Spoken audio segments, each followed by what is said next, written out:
Today we're looking at the 16 best films of 2016.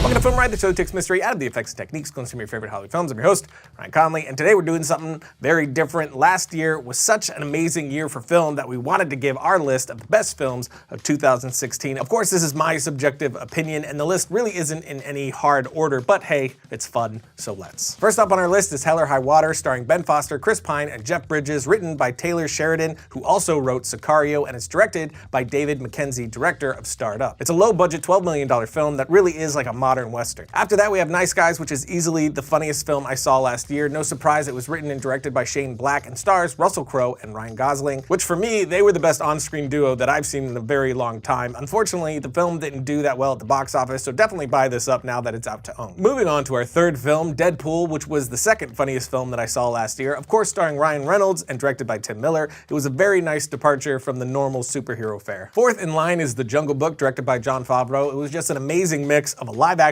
character in a mostly digital world. Just from a technical standpoint, I think this film blew me away the most last year. Moving on to Captain America: Civil War, directed by the Russo brothers, who proved again that they can direct the hell out of some action, which that's what this film did best for me. Just some completely badass action sequences. Definitely one of the most entertaining films of the year. Number 6 is Deepwater Horizon, directed by Peter Berg and his second collaboration with Mark Wahlberg. It's a solid account of what happened back in 2010, and it is my favorite so far from Peter Berg. He's incredibly good at building up tension, and this film is another great example of that. Moving on in the list, we have The Witch, the only horror film on my list and my favorite horror film of 2016. The Witch was written and directed by Robert Eggers, who did an excellent job at building and sustaining dread and unease throughout the entire film. The tone and pace were really perfect, and the cast and story were fascinating. It's one that I was still thinking about a week later. Moving on to Hacksaw Ridge, which is Mel Gibson's return to the director's chair after a 10-year hiatus. It stars Andrew Garfield and is about the first man in history to win a Medal of Honor without firing a single shot.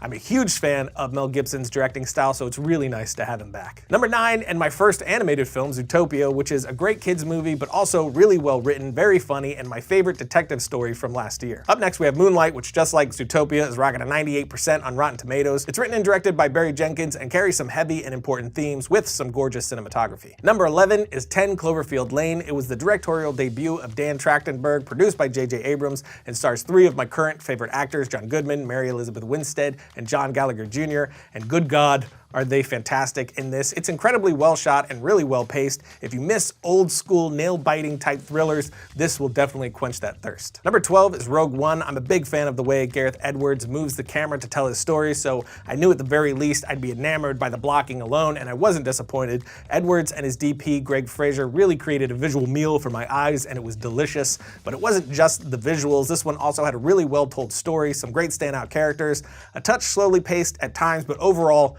so good. It also hit almost $1 billion worldwide already, so there is that. We still have 4 to go, but before we get to the top of my list, let's keep them lights on.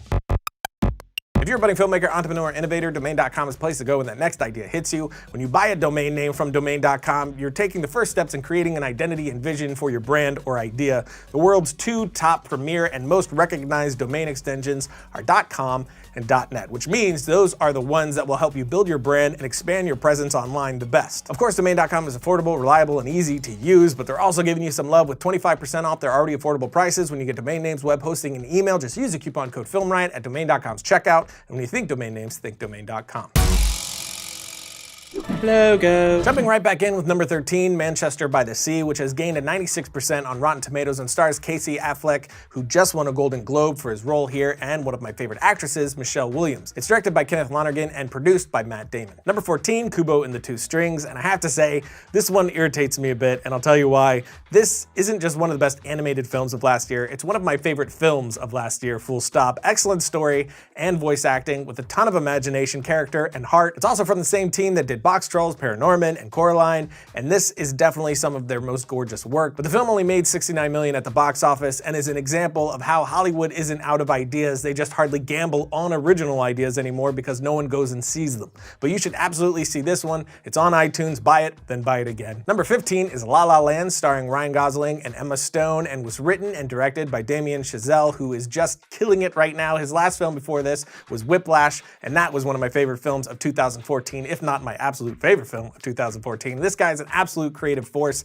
I cannot wait to see what he does next. And finally, my number 16 and my personal favorite film of 2016 is Arrival, directed by Denis Villeneuve, who is quickly becoming one of my favorite directors. His last film was Sicario, which was my favorite film of 2015, and now this. He's the director behind Prisoners, which was also on a whole nother level, and the tone he's able to set with a slow burn adds up to some excellent and intense experiences. I don't want to go into the reasons I love Arrival because I think that will actually give away too much if you haven't seen it, but I will say that he unfolds the story masterfully, and the cinematography by Bradford Young was absolutely gorgeous. Plus, we got another score from Johan Johansson, and I'll leave it at that. Pre-orders for the Blu-ray are out now, but I don't think there's a release date just yet, but watch it all the days once you can if you haven't already.